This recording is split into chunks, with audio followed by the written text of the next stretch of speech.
نوف ابن فضالہ بکالی کہتے ہیں کہ میں نے ایک شب امیر المومنین علیہ السلام کو دیکھا کہ وہ فرش خواب سے اٹھے، ایک نظر ستاروں پر ڈالی اور پھر فرمایا، یا نوف اراکدن انت ام رامک، اے نوف سوتے وہ یا جاگ رہے وہ؟ یا امیر المومنین جاگ رہا ہوں۔ فرمایا، اے نوف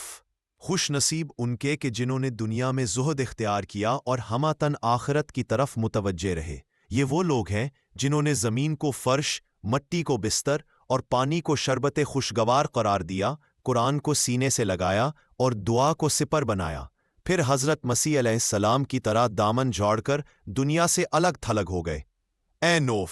داؤد علیہ السلام رات کے ایسے ہی حصے میں اٹھے اور فرمایا کہ یہ وہ گھڑی ہے کہ جس میں بندہ جو بھی دعا مانگے مستجاب ہوگی، سوا اس شخص کے جو سرکاری ٹیکس وصول کرنے والا یا لوگوں کی برائیں کرنے والا یا کسی ظالم حکومت کی پولیس میں ہو یا سارنگی یا ڈھول تاشا بجانے والا ہو۔ سید رضی کہتے ہیں کہ ارتبا کے معنی سارنگی اور کوبا کے معنی ڈھول کے ہے، اور ایک قول یہ ہے کہ ارتبا کے معنی ڈھول اور کوبا